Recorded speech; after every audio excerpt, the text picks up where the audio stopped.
ஆனால் போதையை நம்ம விடலை, ஹாஸ்பிட்டலில் தான் இருக்கோம். போதை விட்டு வெளியே வந்து மீண்டும் போதை போடுறோமா இல்லையா, நான் சம்பாதிக்கணும், எவ்வளோ விஷயம் இருக்குது. நான் பாட்டு கல்யாணம் பண்ணிக்கிறேன்னு கேட்டால் அந்த பொண்ணு கல்யாணம் பண்ணிக்கிறேன்னு சொல்லிடுச்சு. இந்த குழப்பம்லாம் மைண்டில் இருக்குது. ஆமாம், இந்த மாதிரி ஒரு பொண்ணுகிட்ட பேசினோமா என்னமோ தெரியல, அந்த பொண்ணு எனக்கு பிடிச்சிருக்கு. அந்த பொண்ணு இது வரைக்கும் நான் பார்க்கல. அந்த பொண்ணோட ஃபோட்டோ மட்டும்தான் என்கிட்ட இருக்குது. ஃபோனில் மட்டும்தான் பேசிக்கிட்டு இருக்கோம். அந்த பொண்ணை கல்யாணம் பண்ணி வச்சுருக்கீங்களான்னு கேட்குறேன். அவங்களுக்கு என்னென்னா கல்யாணம் பண்ணி வச்சாவது நம்ம ஊரில் ஒரு பழமொழி இருக்கு இல்லையா, கால் கட்டு போட்டோம்னா அவெல்லாம் வேறு மாதிரி ஆயிரும். அப்படி அவங்களுக்கு நான் எனக்கு ஸ்ட்ரிக்டாக அது வேணான்ட்டேன். நான் போதை போட்டு அந்த பழக்கத்தோடு ஒரு பொண்ணை கல்யாணம் பண்ணிக்கிட்டால் 2 நடக்கும். ஒன்று, நான் தற்கொலை பண்ணிட்டு செத்துடுவேன். இல்லையா அந்த பொண்ணு என் டார்ச்சர் தராங்காமல் எனக்கு கொலை பண்ணிடுவா. இது மட்டும்தான் நடக்கும். அதனால் போதையோட தயவு செஞ்சு கல்யாணம் பண்ணி வைக்காதீங்கன்னு சொல்லிட்டேன். அதனால் அவங்கள விட்டுட்டாங்க. ஒரு கட்டத்தில் பையனே கேட்குறானே யாராவது அப்படின்னு சொல்லிட்டு இப்போ நான் ஃபோன் நம்பரும் அனுப்பிச்சிருந்தேன்.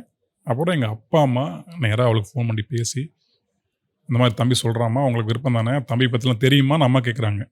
ஏன்னா அவங்களுக்கு அந்த பயம், ஒரு குடிகாரன் பையனை கட்டி வச்சிட்டாங்களே நான் ஆயிடக்கூடாதுன்ட்டு. இல்லை கார்த்திக் எல்லாத்தையும் சொல்லிட்டாருங்கம்மா, அதெல்லாம் கேட்டுட்டு தான் நான் சொல்கிறேன். அது கார்த்திக் என்ன பிரச்சனை நான் கண்டுபிடிச்சி நாங்கள் மாற்றிக்கிறோம். அவர் இன்னும் ஸ்ட்ராங்காக சொன்ன உடனே எனக்கு ரொம்ப இதாகிடுச்சு.